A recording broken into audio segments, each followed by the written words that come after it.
بسم اللہ الرحمن الرحیم۔ دوسرے کو حقارت سے دیکھنے کا انجام۔ حضرت ابو ہریرہ رضی اللہ عنہ سے روایت ہے کہ میں نے رسول اللہ صلی اللہ علیہ وسلم سے سنا ہے فرماتے ہیں بنی اسرائیل میں 2 آدمیوں نے ایک دوسرے کو بھائی بنایا ہوا تھا۔ ان میں سے ایک گناہ کرتا تھا اور دوسرا عبادت میں ابتداء کوشش کرتا تھا۔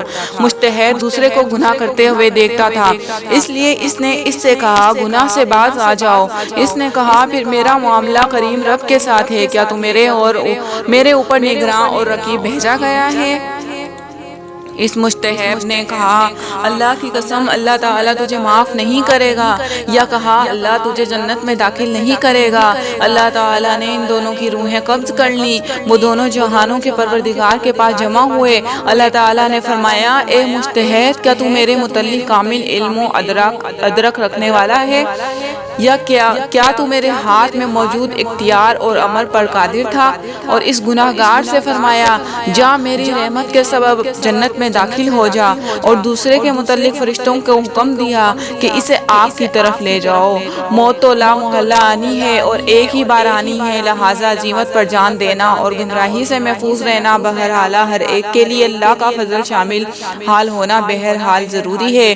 اس واقعے کے پیش نظر ہمیں یہ تعلیم ملتی ہے کہ ہر مسلمان صاحب خیر و صلاح کو ہمہ وقت اللہ تعالیٰ سے پناہ مانگتے رہنا چاہیے اور اللہ سے عافیت طلب کرتے رہنا چاہیے، اور گمراہ کن باتوں اور گمراہ کرنے والوں سے اجتناب کرتے رہنا چاہیے، اور گمراہ کن باتوں اور گمراہ کرنے والوں سے اجتناب کرنا چاہیے۔ انسانی و جناتی شیاطین سے بھی محتاط رہنا چاہیے۔ نیکی اور بدی کی قوتیں ہمیشہ نبرآزمار رہی ہیں، بظاہری بدی ہمیشہ اکثریت میں اور نیکی ہمیشہ اقلیت میں رہتی ہے۔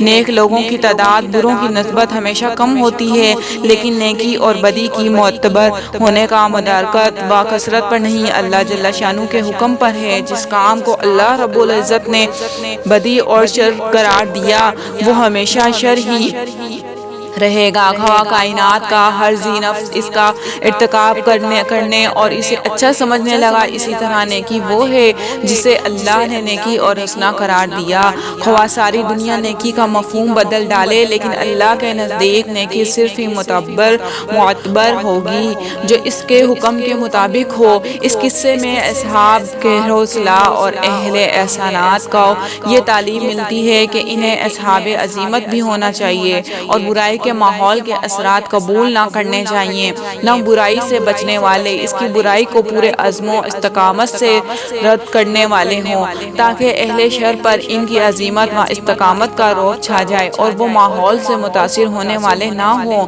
ماحول کا متاثر کرنے والے ہوں۔ حضرت ابو ہریرہ رضی اللہ عنہ نے فرمایا اللہ کی قسم جس کے ہاتھ میں میری جان ہے، اسے مجتہد نے ایسا کلمہ زبان سے ادا کیا جس نے اس کی دنیا و آخرت تباہ کر دی۔ معلوم ہوا کہ کسی خاص شخص کے متعلق یہ نہیں کہنا چاہیے کہ اللہ تعالیٰ تمہیں نہیں بخشے گا، اور اس کے قبل سے ہے کہ انسان کسی خاص شخص کو کہے تو کافر ہے، یا تو جہنمی ہے، یا تو جنت میں ہرگز داخل نہیں ہوگا۔ آج کل لوگ فتویٰ لگانے میں 1 منٹ صبر کام نہیں لیتے، ادھر کسی کو کوئی برا کام کرتے دیکھا اور ادھر ساتھ ہی اس پر کفر کا تقویٰ عائد کر دیا، حالانکہ اس کوتاہی کا کتنا بھیانک انجام ہو سکتا ہے مذکور بلا احادیث سے آیا ہے، اس لیے اس عمل سے اجتناب کرنا چاہیے۔